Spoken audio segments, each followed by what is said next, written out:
Hello, my dear friends. How are you doing? Hope you are having an amazing day and not having to deal with drama. Ready for new stories I have for you today? Let's go to the first one.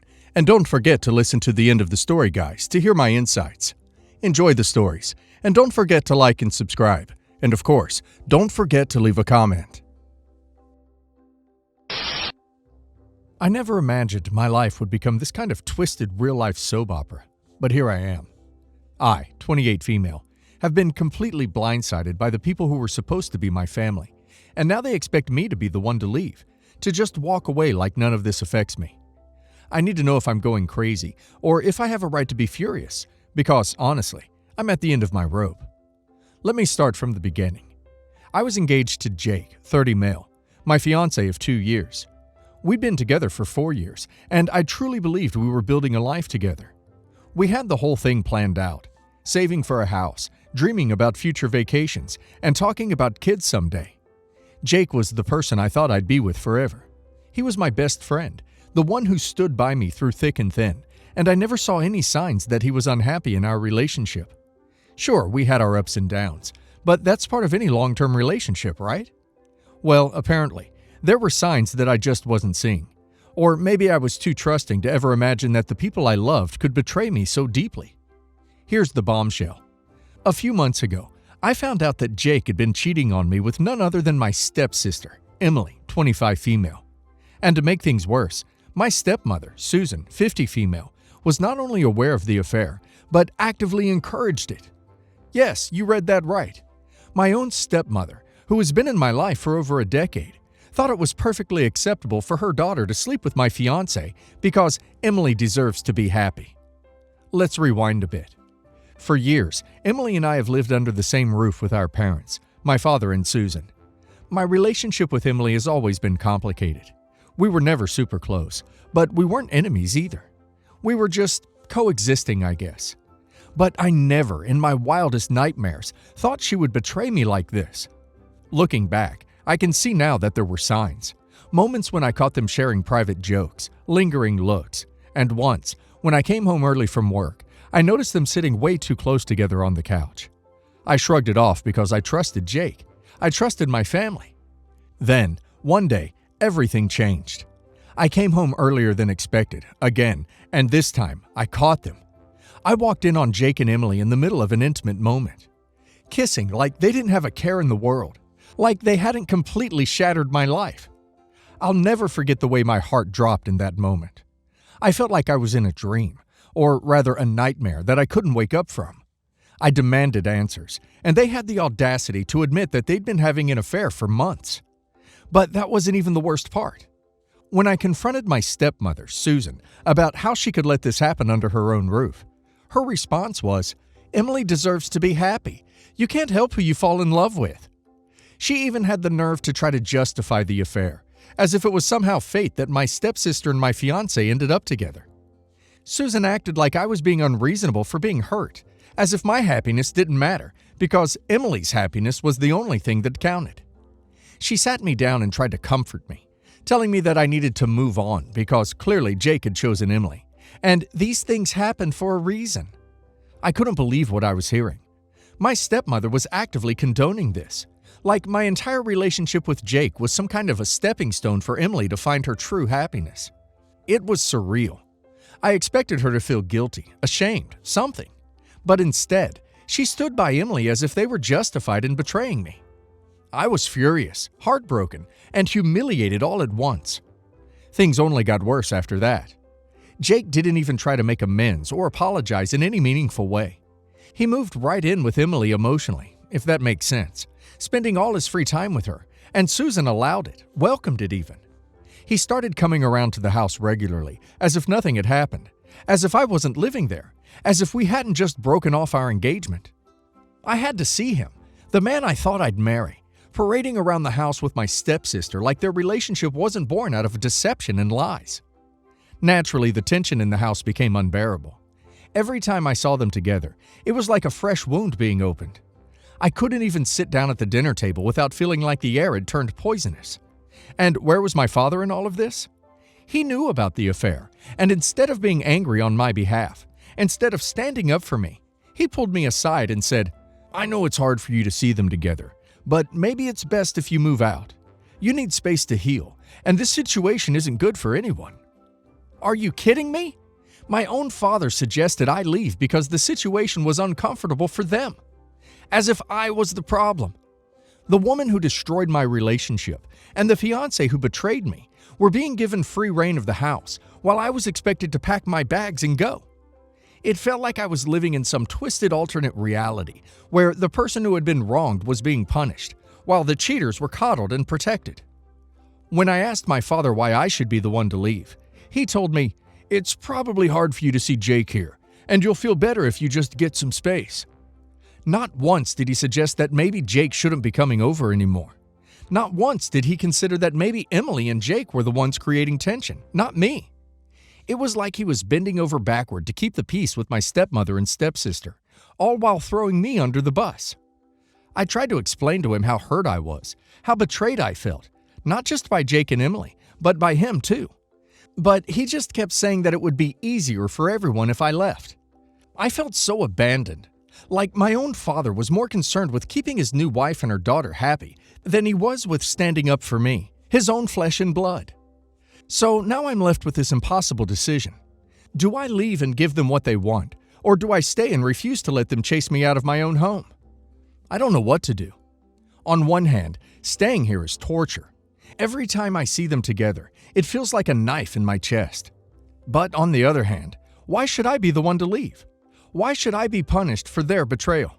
I'm the one who was wronged, and yet I'm the one being asked to uproot my life.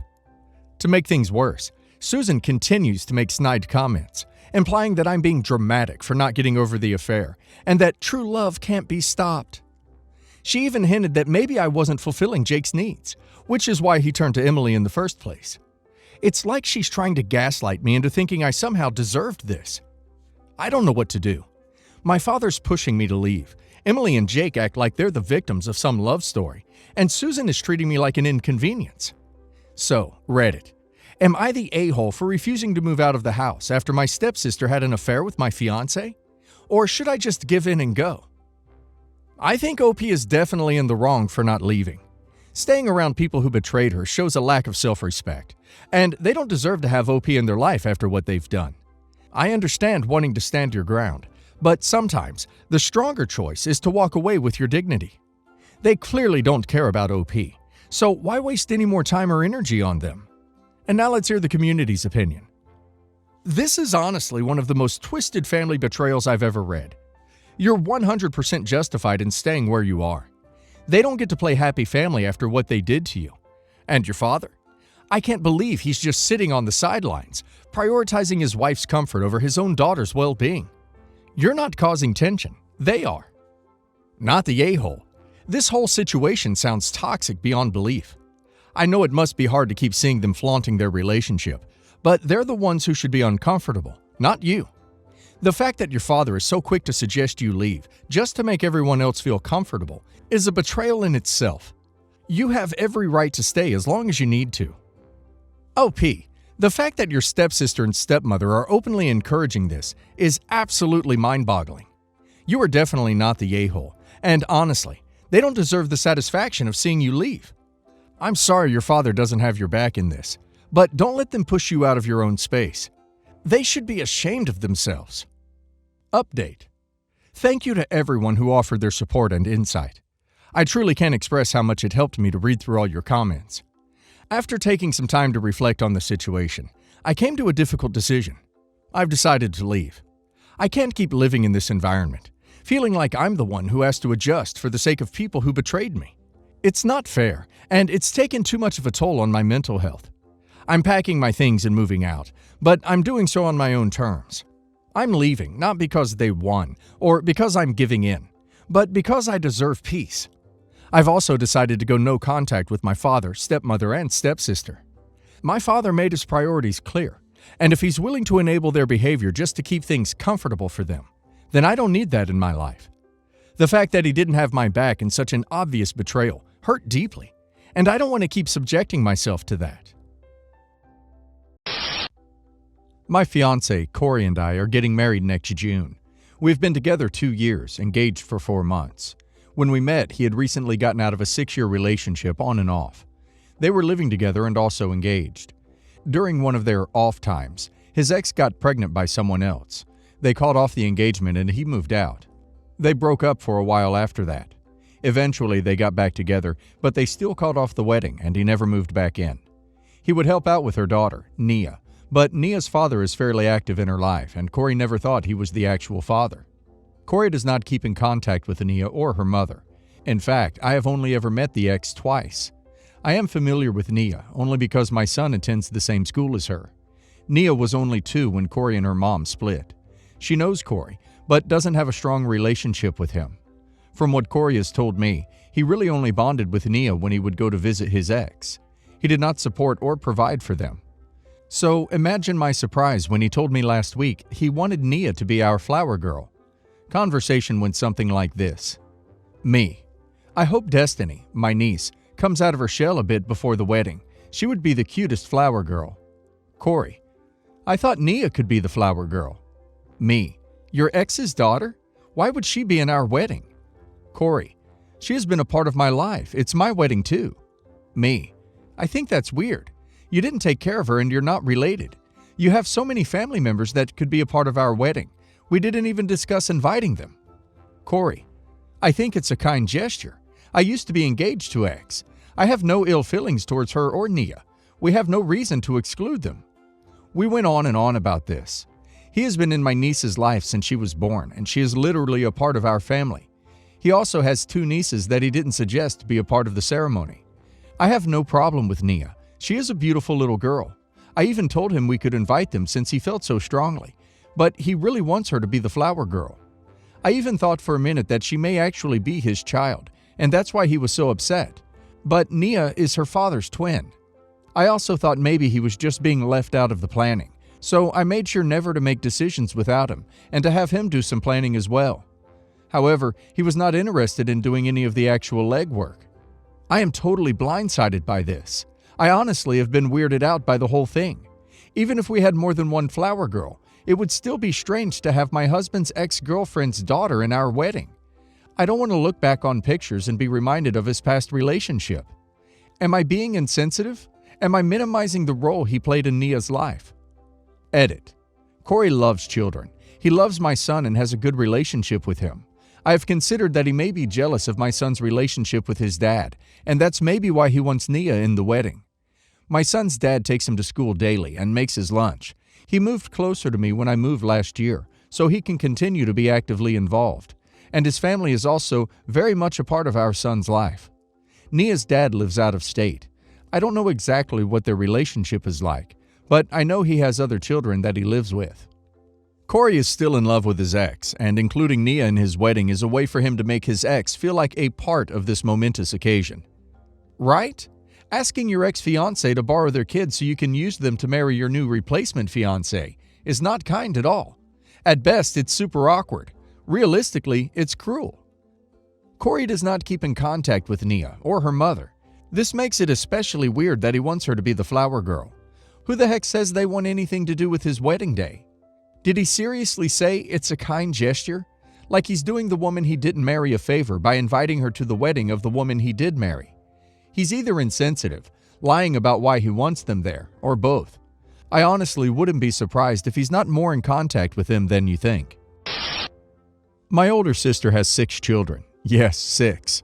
Her eldest boy is 7, nearly 8 years. Then twin girls, 6 years old, a 4-year-old boy, a 2-year-old girl, and she's just recently had a boy aged 11 months. Before the arrival of her last 3 kids, I like to spoil my nieces and nephews. It was my decision. A bad choice, I admit, but I wanted to do it. I still get on well with her oldest children, and we enjoy spending time with each other. With her 5th arrival, I realized I just couldn't afford big presents 5 times a year, as well as the money I spend on them when I'm taking them out to places and looking after them. So I started toning it down with the prices of the gifts. I'd always ask them what they wanted, which is usually a Barbie or a doll or toy cars or a new game, something along those lines. I'd get them one of those as their main present and then a little treat like a packet of sweets or chocolate. Every time I've given these gifts to her kids that are old enough to understand the sentiment, they've been happy and thankful. I've not noticed them realize they didn't get as much this year as last year or anything, but my sister apparently has. This came to a head when I bought her newest baby a birthday gift for his first birthday, a new jumpsuit from a designer kids clothing shop in our local city, and one of those magic water play mats. My sister called me the other day and asked me what I had gotten for him, and I told her. She then looked at me a little surprised and said, "Oh, is that all?" I said, "Well, yes. Does he need anything else?" She said no, but that I had stopped getting her kids such nice gifts, and she wondered why. I told her I could afford it a few years ago, but now it just isn't practical for me to keep spending nearly £60 on a gift for each child, now that she has 6, and that they seemed happy with their gifts anyway. She took huge offense to this, telling me it was rude of me to insinuate she had too many children. Everyone picks on her for it apparently.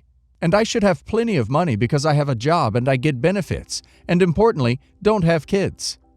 We have a brother, 30 male, who has an 8-year-old daughter, and I asked her if she was like this with him.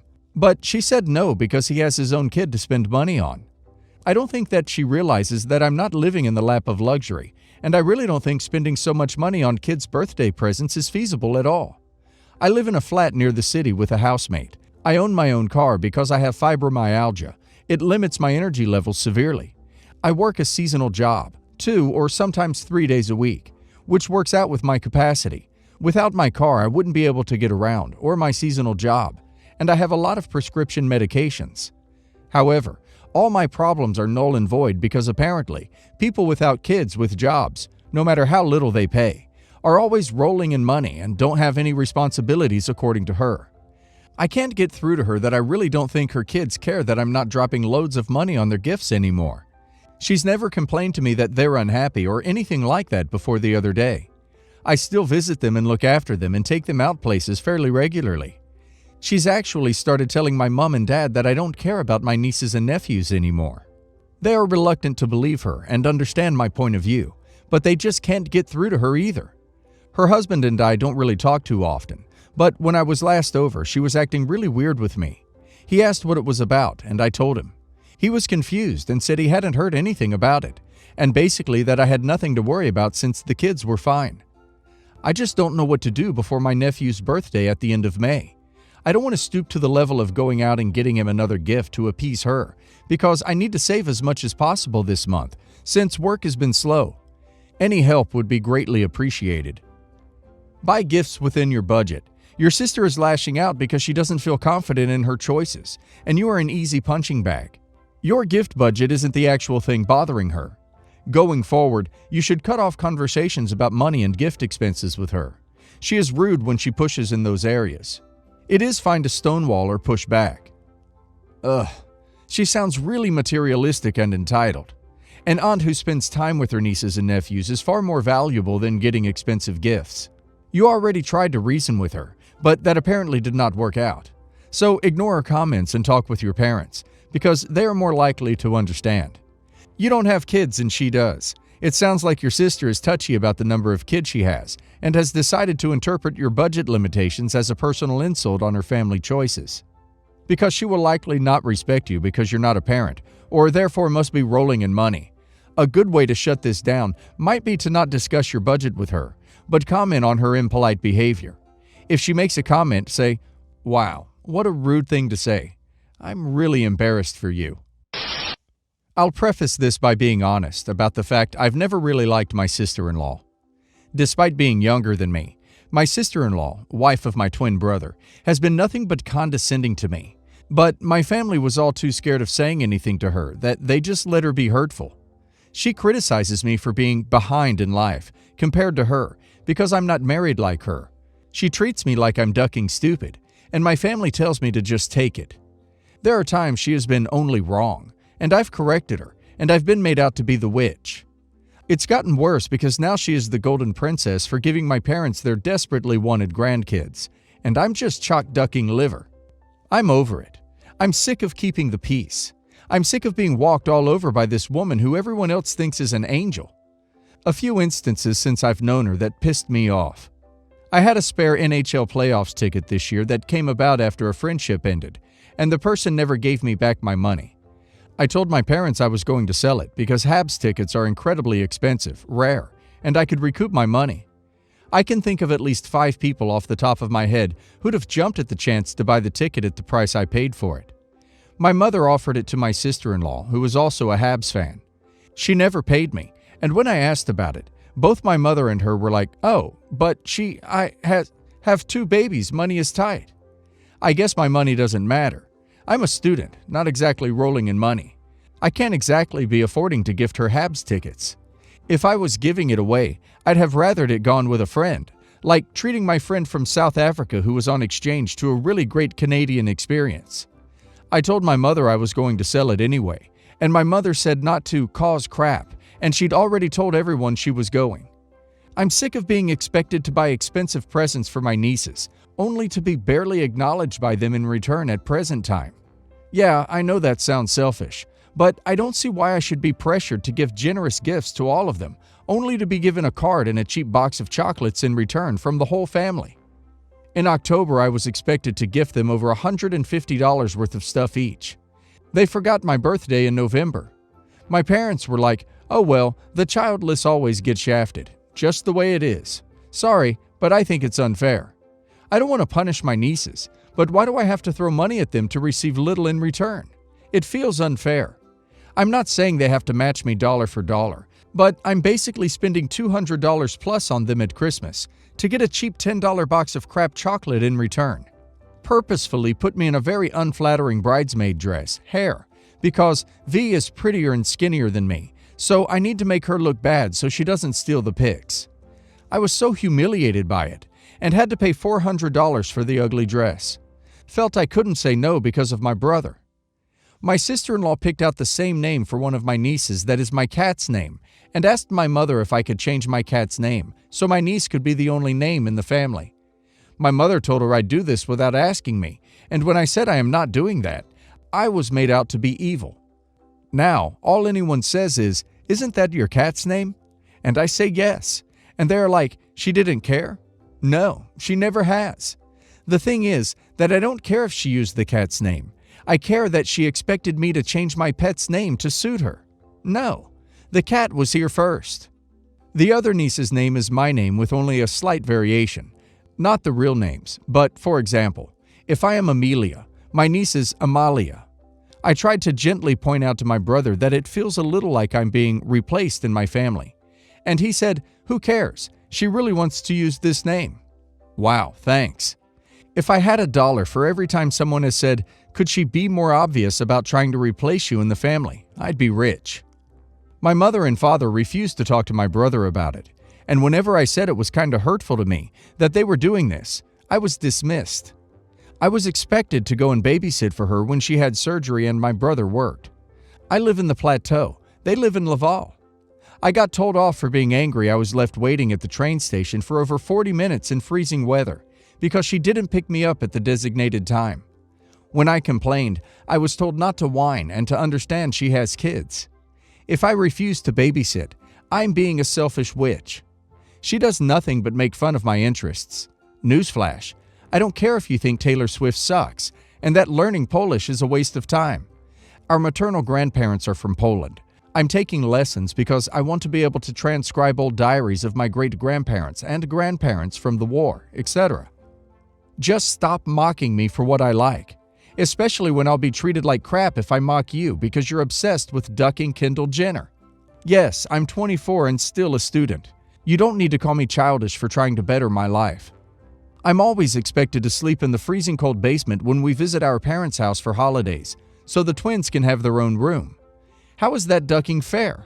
Put them in fold-up cots in with you. She is always wasting money on clothes and manicures, and then hitting my parents up for money and they let her.